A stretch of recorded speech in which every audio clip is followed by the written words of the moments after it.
And that leads us right into our final topic of the day, actually, Yeah. which is we're going to talk about customizing your characters in MOBAs. And I feel like one of the best companies who really does listen to their players right now is Valve with Dota 2. And, you know, the whole thing with the compendium. Again, it's reaching $10 million. Yeah. You know, So close. Yeah, it's so So close dumb. right now. And, you know, Valve really gives back to both the players and to the community and to the people who create the, you know, customizable outfits and stuff that you can wear in Dota 2. Do you guys remember at the when they launched, they were going to launch the Xbox 360, and they were like, yo, you're going to be able to sell your digital clothing to, like, people on Xbox Live. I do not remember this at all. I don't remember this at all either. Yeah, there was a small, like, when they first launched, there was during one of the press conferences, they were like, yeah, you could, like, make stuff, and, like, I forget, it was some creator, and, like, you could sell digital shirts for your avatars. And they did that a long time ago, and then they just kind of swept Quietly swept it under the rug. because it was just, like, probably one initiative of thousands course. that didn't get resources. Valve Yeah. did it, and they're doing it so well. So Yeah. well. Like, but people, like, you and I talked about one person who's made, like, $100,000 just, like, selling. Lord. Wouldn't surprise me if someone like Anuxi, who Yeah, makes... I think that's who it was. So Anuxi is a female sort of designer who created some of the most beautiful cosmetics for Dota cool. 2 characters. They're really cool, really detailed. Her work is amazing. And she gets some of the profits for every single thing that she sells in the Dota 2 store. So she has actually been so successful that I believe it's her full-time job now to create items just for Dota 2 because she's so good at it. And she makes awesome stuff. And so now a lot of people are creating awesome Dota 2 items. And I think it's really neat. I like that the community is, you know, the one creating these items for your characters, and you can sort of, and Valve sort of gives back to the people who are adding, you know, value to their game. What do you guys think? Yeah, I mean, this is something I'm really fascinated about. I'm currently working on a feature about this. You know, talking to creators of this and like, how do you make a living on this? What is it like to like? What is the process for getting your thing in the game and approved? And what's it like once it's sold? And how do you react to this? But I mean, this is the smartest thing about Dota for me is I love those cosmetic items. I live for it. Every time I get a drop, it's like, okay, am I going to wear this? No. Well, I'll offer it to my compendium and work towards something else. Like, I'm going to play another match. Maybe I'll get a good drop. Or you can trade it too for Yeah. you know, something that you do really like. So Right, that's like cool too. at the end of a match, I saw it the other night. We were playing with our friend Arthur, who got these broodmother legs, and I was like, "You're giving me those because like I'm going to use those, and you're not. So let's just trade this right now." And I love that. Like I've spent a lot of money on Dota, mostly in cosmetic items, specifically so I could have like I play Drow Ranger a lot, so I want my Drow to look cool. I want her to have that like sweet X-Men Storm haircut. I want her to have those ice greaves. Like I like all of that so much. I think Valve.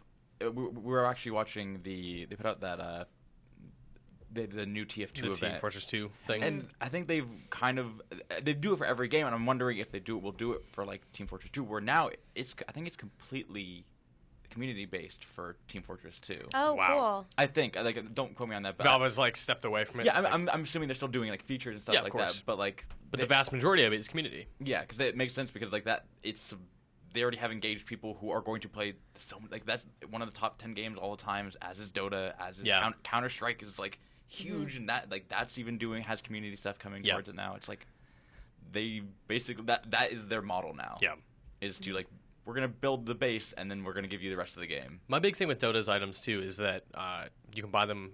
You buy sets, so you find individual pieces, and you can kind of mix and match, which is like my Lich isn't my favorite Barbie doll in my adult life, so I'm like, he's got the hood, but he's also got that like other belt from a different set. And I love mixing it. At the same time, I really love what League is doing with its skins, where a lot of them are here's this like alternate color set, or here's this like wacky costume that's funny. That's how Smite skins are too. Yeah. I saw they added a World Cup skin for one of the characters. Right. Yeah. Yeah, and the unique thing is they not only is the skin different, but the abilities have different animations a little bit. Oh, that's cool. Like the ult on X-Blanc, who is X-Baller is what they call him, it basically creates a shroud of darkness over everyone. And in the football one, they have Vuvuzela playing. Like, oh my God! Yeah, and, That's awesome. and so That's the worst thing I've ever heard. Exactly. And it also changes the voice pack too. Wow. So there's a lot of depth within it's not just the skin, it's also little subtle things that are pretty cool. But I do like the idea that people in the community can create skins like you guys were talking about. Yeah. And I think from a business standpoint, that makes so much sense. Why do the work when you can have people do the work for you? Absolutely. And ultimately, they're paying them, even though she's making a lot of money creating those costumes, she's making a lot less than they would have had to pay to have people in-house develop all the things that she's making. Totally. Yeah. And so it's smart. Not only does the community make the item, but the community votes on the items that they want in the store too. Yeah. So only things that people are actually going to buy make it into the store. So it's just another layer to the smart cake that Valve is sort of baked the into smart cake into the Dota 2.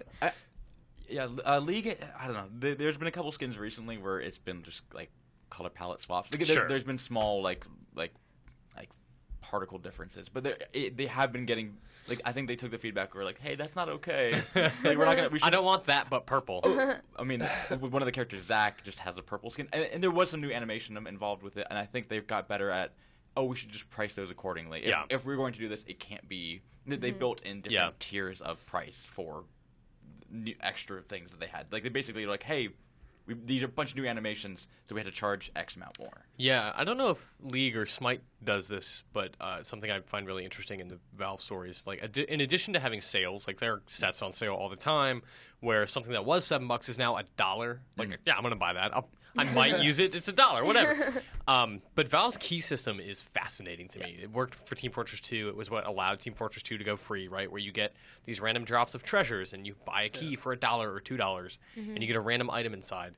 That is such a tempting system to take advantage of, because every time you go into a loading screen or whatever, it's it is showing you the treasures that are available, and you can peek inside and see oh man, there's a really amazing courier in there that I would like. Yeah. So you run the risk of okay, I could just go into the marketplace and find that and buy it from another user, or I could spend $2 on a key and maybe I'd get it. But if I don't get it, well, maybe I'll get that cool Wind Ranger cape or whatever. Yeah. It also is I think they have a really good feedback system of the countdown clock and or the countdown thing where it ticks down and then it unlocks and makes the noise. Yeah, that was the big thing with Hearthstone. Is they wanted to make it really satisfying to open a pack of cards, and it is. And now when you open a legendary treasure in Dota, it's got that little card that pops up, and it's got the smith saying, let me get that for you. Just a second. Ding, ding, ding. Here it comes. You're just give me it. Oh, man. I'm a huge fan of customizing my characters. Yeah. Sounds like you guys are, too. Yeah. So, cool.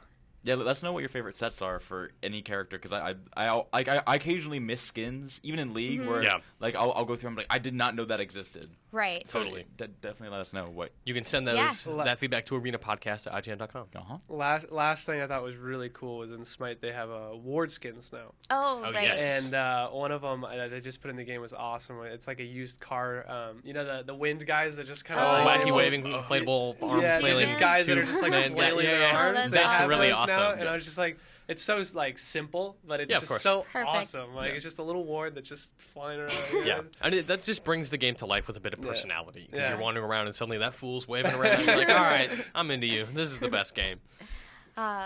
Well, cool. Well, Cody, thank you so much for being here. We really enjoyed having you on the podcast this week. Awesome. Again, our email is arena-podcast@ign.com if you guys want to send in your feedback, questions for next week. I believe we're going to be talking more Infinite Crisis next week. So I hope so. Hopefully we'll be talking about Infinite Crisis next week. So if you have any questions on that one, make sure to send them to us. And I think that'll do it.